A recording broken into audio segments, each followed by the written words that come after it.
A giraffe calf begins life with a fall. Its mother gives birth standing up, and the newborn drops nearly 2 meters to the ground. 6 feet. Before it can survive the savanna, it first has to survive being born. The landing looks brutal, but the fall actually helps break the umbilical cord and triggers the calf's first breath. Then the clock starts. In open country, a newborn giraffe can't spend hours lying helpless on the ground. Lions move through this landscape. Hyenas search for opportunity, and the calf has no horns, no speed, and almost no experience. It has about 1 hour to get on its feet. Not because 1 hour is some magical deadline, but because every extra minute on the ground leaves the calf more exposed than the last. At birth, a giraffe calf may already stand around 6 feet tall and weigh roughly 140 pounds. Yet size isn't control. Its first movements are completely uncertain. The body is built for height before it has learned how to use any of it. The mother waits close. She nudges, watches, gives the calf room to try. The first attempt usually fails. The legs fold, the body drops. Then it tries again. Within about an hour, a healthy calf can usually stand and begin walking, and that matters for far more than simple escape. It must stand to nurse. It must stand to follow its mother. It must begin learning how to move through a landscape where staying still can be just as dangerous as running. So the first survival problem here isn't running from a predator. It's learning how to stand before one ever arrives. Once upright, the calf reaches beneath its mother and drinks. Milk replaces the energy spent during birth. Warmth replaces the shock of the ground. Contact with its mother becomes the first real point of safety in an enormous, unfamiliar world. But the calf can't stay pressed against her forever. The mother still has to feed. She has to move. She has to scan the horizon. And eventually, the calf has to follow. That's the second test. Can those unstable legs actually keep up?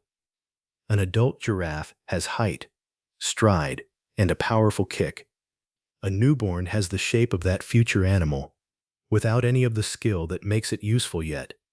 Tall, but vulnerable. Visible, but nowhere near fast enough.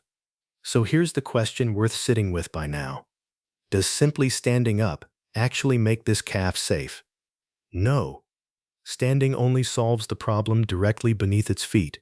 The next danger is already moving somewhere out on the savanna, waiting for a very different kind of mistake. Lions are the primary natural predator of giraffes, and calves are far easier targets than healthy adults. Hyenas, leopards, wild dogs, and crocodiles can all take an opportunity when one appears. This is why the first months of a giraffe's life are so dangerous. In some Serengeti populations, more than 1 calf in 5 may die within the first month, and roughly half may fail to reach 6 months at all. The risk here is real, not exaggerated for effect. But the mother has strategies of her own. In the first days, she may leave the calf resting quietly in cover while she feeds nearby. The calf's job shifts along with her. Do not move much. Do not advertise where you are. The calf isn't literally invisible. Stillness, vegetation, distance, and its mother's constant vigilance simply make it harder to detect. The mother returns to nurse. The calf rises. The pair moves again. Over the following days, balance improves quickly. The awkward steps turn cleaner. The long neck becomes easier to control. The body slowly starts matching the strange proportions it was born with. And soon, the calf can run.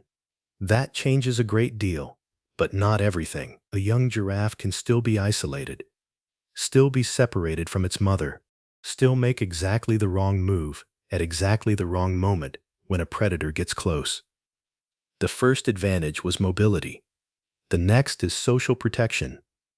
As calves grow, mothers may leave them together in loose nursery groups while the adults feed some distance away. One female stays alert, while several calves rest nearby, watching the horizon on behalf of mothers who are, for the moment, somewhere else entirely. The landscape hasn't gotten any safer. The survival system around the calf has simply gotten larger.